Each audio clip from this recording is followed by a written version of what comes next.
নমস্কার, আমি নিত্যানন্দ সূত্রধর, সহকারী প্রধান শিক্ষক, North Bengal Paper Mills High School, Pakshi, Pabna. আমি এখন এসেছি অষ্টম শ্রেণী গণিত দ্বিতীয় অধ্যায়ের উদাহরণ 6, 7 এবং অনুশীলনী 2.1-এর 1 থেকে 4 নং প্রশ্নের সমাধান নিয়ে। তো উদাহরণ 6 কি বলছে দেখো, কোনো আসল 3 বছরের মুনাফা আসলে 5,500 টাকা হয়। মুনাফা আসলে 3/8 অংশ হলে আসল ও মুনাফার হার নির্ণয় করো। সমাধান। মনে করি আসল 8 টাকা, তাহলে সুতরাং মুনাফা 8-এর 3/8, এই 8 আর 8 কেটে গেল, তাহলে থাকলো কত? 3 টাকা। মুনাফা আসল মানে এই আসল আর মুনাফার যোগফল, তাহলে আসল কত? 8 টাকা, আর মুনাফা কত? 3 টাকা, তাহলে 8 যোগ 3 11 টাকা। মুনাফা আসল 11 টাকা হলে আসল কত? 8 টাকা। 1 টাকা হলে কত? 8/11।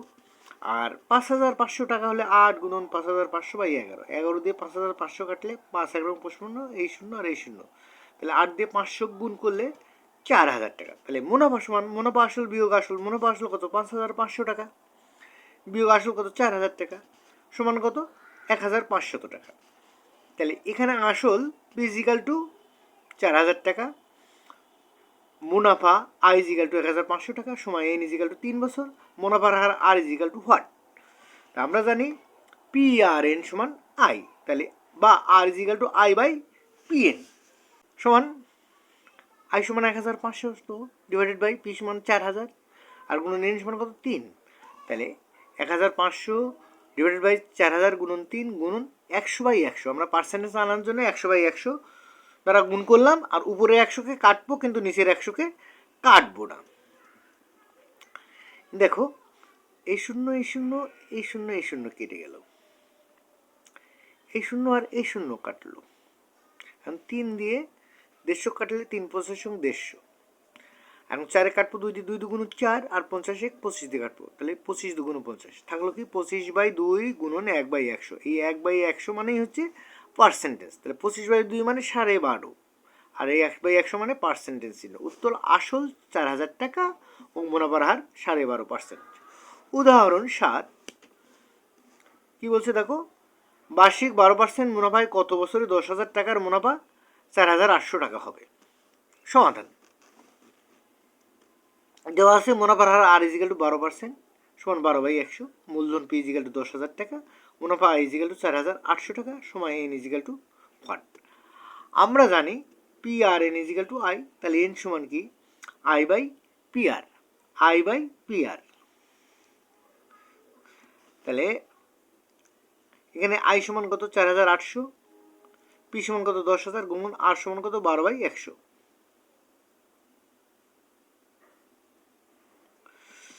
আচ্ছা, আমার দেখো এখানে কি করলাম, এই 100-কে উল্টায় উপরে তুলে দিলাম, তাহলে 4,800 গুণন 100 ডিভাইড বাই 10,000 গুণন 12।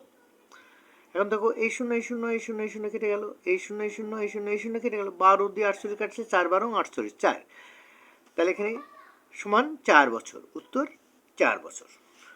এবার আসি অনুশীলনী 2.1-এ, প্রশ্ন নম্বর 1। একটি দ্রব্য বিক্রয় করে পাইকারি বিক্রেতার 20% এবং খুচরা বিক্রেতার 20% লাভ হয়। যদি দ্রব্যটির খুচরা বিক্রয় মূল্য 576 টাকা হয়, তবে পাইকারি বিক্রেতার ক্রয় মূল্য কত? সমাধান। 20% লাভে 100 টাকা দ্রব্যের খুচরা বিক্রয় মূল্য 100 যোগ 20, 120 টাকা। এখন খুচরা বিক্রয় মূল্য 120 টাকা হলে খুচরা বিক্রেতার ক্রয় মূল্য 100 টাকা। 1 টাকা হলে কত? 100/120, আর 576 টাকা হলে 100 গুণন 576/120। দেখো এই শূন্য আর এই শূন্য কাটলাম, 5 দিয়ে 2 দিয়ে কাটলে 5 2 10, 6 2 12, 6 দিয়ে 576-কে কাটলে 96, 96 আর 5 গুণ করলে কত আছে? 480 টাকা। অর্থাৎ পাইকারি বিক্রেতার বিক্রয় মূল্য 480 টাকা। এখন 20% লাভে 100 টাকা দ্রব্যের পাইকারি বিক্রেতার বিক্রয় মূল্য 100 যোগ 20, 120 টাকা।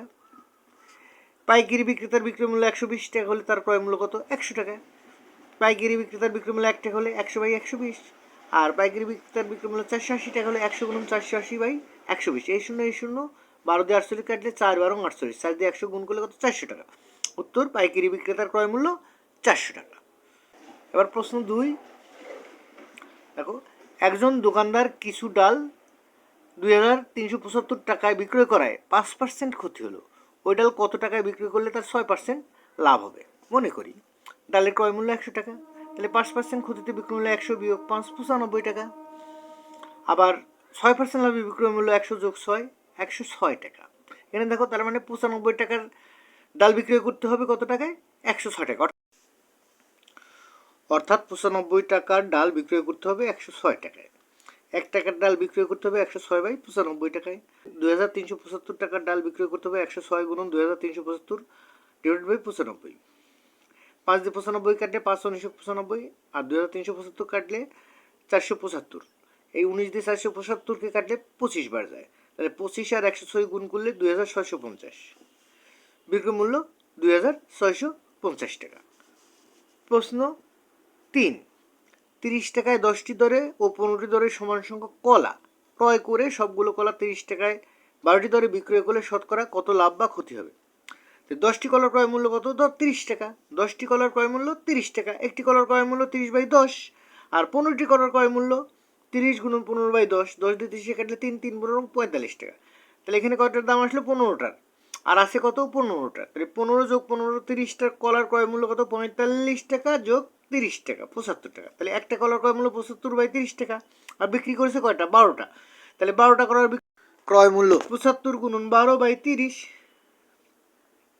6 দিয়ে কাটলে 6 দুগুণ 12, 5 30, 5 15 75, 15 দুগুণ 30 টাকা।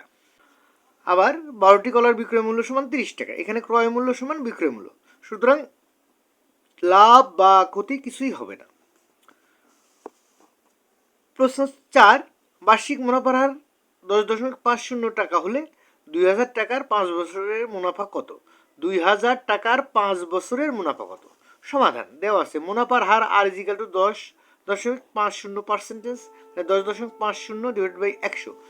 আসল পি সমান 2000 টাকা, সময় এন সমান 5 বছর, মুনাফা I is equal to what? আমরা জানি I is equal to P R N. তাহলে 2000 গুণন 10.50 ডিভাইড বাই 100 গুণন 5। এই শূন্য এই শূন্য এই শূন্য এই শূন্য কেটে গেল। এখন 20 10.50 আর 5 গুণ করলে 1050 টাকা হয়, তাহলে সমান 1050 টাকা। উত্তর মুনাফা 1050 টাকা। এই ছিল এখনকার মতো ক্লাস। তো তোমাদের যদি ক্লাসটা ভালো লাগে সবাই লাইক কমেন্ট শেয়ার ও সাবস্ক্রাইব করে পাশে থাকো। ধন্যবাদ সবাইকে।